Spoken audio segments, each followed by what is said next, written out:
Prepaid metre নিয়ে বিস্তর অভিযোগ সাধারণ মানুষের। রীতিমতো এই মিটারকে গলার কাটা মনে করছে তারা। আর এই গলার কাটা ছেঁটে ফেলার জন্য মহাসড়ক অবরোধ এবং মানববন্ধন করেছে ভৈরবের বিভিন্ন কারখানার মালিক, শ্রমিক, ব্যবসায়ী সহ স্থানীয় জনতারা। শনিবার সকাল 11টায় ঢাকা সিলেট মহাসড়কের কমলাপুর পৌর পার্কের সামনে এই মানববন্ধন অনুষ্ঠিত হয়।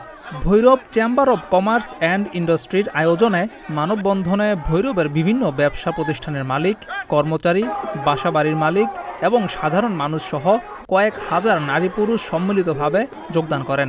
এ সময় মানববন্ধনটি বিক্ষোভ সমাবেশে রূপ নেয়।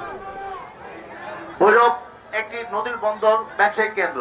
আপনারা সবাই অবগত আছেন, ভৈরবের মাটিতে পাদুকা শিল্প এবং কয়েল সেক্টর ও অনেক ব্যবসায়ী মিল ফ্যাক্টরি সহ 2 থেকে 3 লক্ষ শ্রমিক কাজ করে। কিন্তু আমরা দেখতে চাচ্ছি যে কাঠ মিটার নামে ভৈরবে যে উদ্যোগ নিয়েছেন, ওই মিটার যদি লাগানো হয় তাহলে ভৈরববাসী ক্ষতিগ্রস্ত হবে, ব্যবসায়ী ক্ষতিগ্রস্ত হবে, তথা সারা বাংলাদেশ ক্ষতিগ্রস্ত হবে। আমরা যারা আজকে উপস্থিত হয়েছি বিভিন্ন সংগঠনে, জুতা, মোটর কয়েল ম্যানুফ্যাকচারার এবং আমাদের সাথে আর্টস এন্ড সোশ্যাল সমান আমাদের সমাজ সাংবাদিক ভাইয়েরা, সবার প্রতি আমরা কৃতজ্ঞ এবং যারা এই কষ্ট করে আসছেন তাদের সবার প্রতি আমরা কৃতজ্ঞ। আজকে প্রিপেড মিটার আমরা চাই না, এটা হইতে দিব না।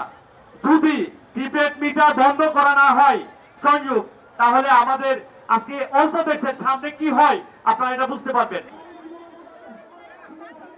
এটা তো আসলে গভর্নমেন্ট পলিসি প্রিপেডটা বাস্তবায়ন করা, কারণ প্রিপেডটা যখন বাস্তবায়ন হবে তখন কিন্তু আসলে কেউ বকেয়াটা রাখতে পারে না। আসলে নতুনত্বটা কেউ অ্যাকসেপ্ট করতে চায় না দেখে আসলে জনমনে একটা বিভ্রান্তি কাজ করতেছে। কিছু তো দেখা যাচ্ছে যে সমস্যা যেটা হচ্ছে আপনার এই একটু নাম্বার বেশি আসে, দেখা যাচ্ছে এই কোডগুলো টিপতে হয়, অনেকের জন্য সমস্যা হয়। কিন্তু আমাদের এই প্রিপেডের ক্ষেত্রে যেমন আমি বলি, ভৈরবে এখন বর্তমানে 2700-এর উপরে প্রিপেড গ্রাহক আছে। আসলে নতুনত্বটা সহজে কেউ অ্যাকসেপ্ট করতে চায় না দেখেই সবার জন্য একটা বিভ্রান্তি কাজ করে। তো আজকে ব্যবসায়িক নেতৃবৃন্দ আজকে আমাদের এখানে একটা স্মারকলিপি দিয়ে গেছে। তো এই ব্যাপারটা আমি আমার ঊর্ধ্বতন কর্তৃপক্ষের সাথে কথা বলতে পারবো।